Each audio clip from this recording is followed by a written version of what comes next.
नमस्कार बच्चों। आज का मेरा टॉपिक है बायोमास गैसीफायर, कचरे से ऊर्जा तक की वैज्ञानिक यात्रा। आज हम अपनी प्रकृति विज्ञान शिक्षण यात्रा के अंतर्गत एक बहुत ही महत्वपूर्ण और रोचक तकनीक के बारे में जानेंगे, जिसका नाम है बायोमास गैसीफायर। बच्चों, क्या आपने कभी सोचा है कि खेतों में बचा हुआ पराली, लकड़ी के टुकड़े, सूखी पत्तियां या कृषि अपशिष्ट भी बिजली और ईंधन बना सकते हैं? जी हाँ, यही काम करता है बायोमास गैसीफायर। चलिए जानते हैं बायोमास क्या है। बायोमास का अर्थ है पेड़ पौधे और कृषि से प्राप्त जैविक पदार्थ, जैसे लकड़ी, भूसा, पराली, नारियल का छिलका, गन्ने की खोई आदि। ये सब प्राकृतिक और नवीकरणीय ऊर्जा के स्रोत हैं। अब हम जानते हैं बायोमास गैसीफायर कैसे काम करता है।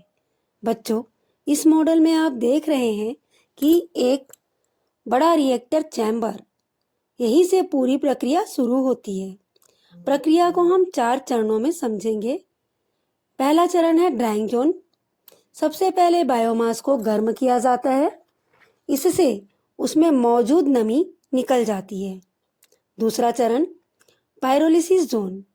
जब ऑक्सीजन की बहुत कम मात्रा में बायोगैस को गर्म किया जाता है, यह टूटकर गैस चारकोल और टार में बदल जाता है। तीसरा चरण है कंबंसन जोन। यहाँ थोड़ी ऑक्सीजन मिलाकर आंशिक दहन कराया जाता है, इससे उच्च तापमान उत्पन्न होता है। और चौथा चरण है रिडक्शन जोन। यह सबसे महत्वपूर्ण चरण है। यहाँ कार्बन डाइऑक्साइड और जल वाष्प कार्बन मोनोऑक्साइड, हाइड्रोजन और मीथेन जैसी ज्वलनशील गैसों में बदल जाते हैं। इन्हीं गैसों को मिलाकर बनती है प्रोड्यूसर गैस। अब आगे क्या होता है देखते हैं। इसके बाद गैस को साइक्लोन, स्क्रबर, फिल्टर से गुजारा जाता है ताकि धूल और अशुद्धियां हट जाएं। शुद्ध गैस को इंजन में भेजा जाता है, जहां से बिजली उत्पन्न की जा सकती है या मशीनें चलाई जा सकती हैं। अब जानते हैं यह पर्यावरण के लिए जरूरी या महत्वपूर्ण क्यों है।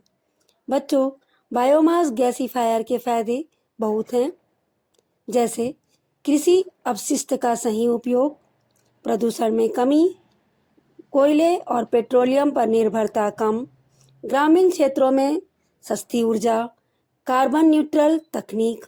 यह तकनीक कचरे से कंचन का सबसे अच्छा उदाहरण है। इस प्रकृति विज्ञान यात्रा में हम क्या सीखते हैं?